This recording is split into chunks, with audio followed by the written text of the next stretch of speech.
the ancestors, is already like, I'm trying to create my own and get out of this house. So this is what you're seeing when you're seeing Egypt, is you're seeing the enactment of the creation, the new creation process and the new refractions of light in order to create the world that we're actually in right now. So let me slow it down. Take a breath. This later on became known as the Orion projector. It's a projection. This actually, I think, is, someone put this together. I believe that's Neil Haig. So there was also an occult image that I have of this, like an old image.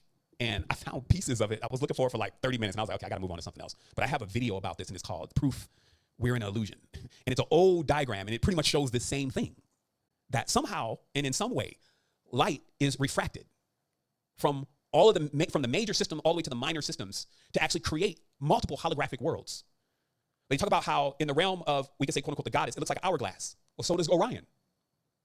Orion has the shape of an hourglass, so it's a mimicry. Using lights, because when we say the word illusion, like when I talk about people say, hey, this is an illusion. Illu means light to us.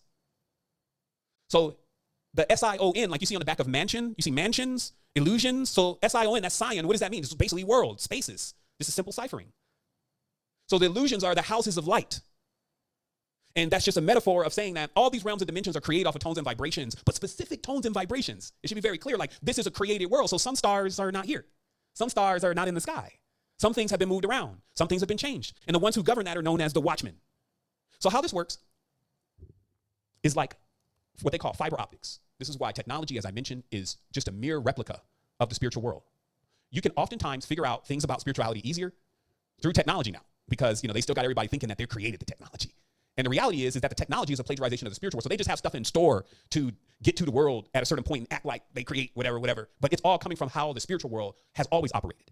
And it's very similar to fiber optics. So we started using we started using optical inputs only for a short period of time with our stereo systems and speaker systems. They were glass cables. They would break really easy, and they were expensive. And that's why they phased it out. I still have like 20 of them in there because I used to like, this whole idea. And you look down the cable and you see only light. But many don't know that one strand, which is as thin as a hair, one strand of the modern fiber optic cable can conduct half of the conversations of the world to the other half of the conversations of the world at the same time. That is how much bandwidth is in fiber optics. But that's a mere replica of exactly the same strands and exactly the same strings that you as a human being, or beyond actually, are connected to on multiple realms and multiple dimensions, right? That all these different strings are all different thoughts that you connect into, and all your data is down all of those lines.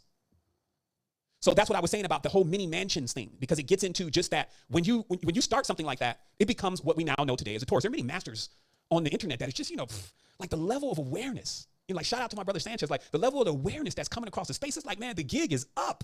All secrets have been revealed, either through Gnosticism or leaked documents or symbolism deciphered. It's all here now. But now it's like, so what are we gonna do with it? And so I wanted to come in this space and just kind of itemize this level of awareness so that we can get the best of the experience. Let me get some water, hold on. I have my water over there. We want to optimize and get the best of the experience. In fact, I think I'm gonna take a moment, but I'm just gonna go real quick and refresh myself. Like I recommend that you do it too. Just go refresh yourself real quick. And because that's what it is. It's about always taking the moment and taking the time to gather yourself and what you're experiencing when you're going on real journeys.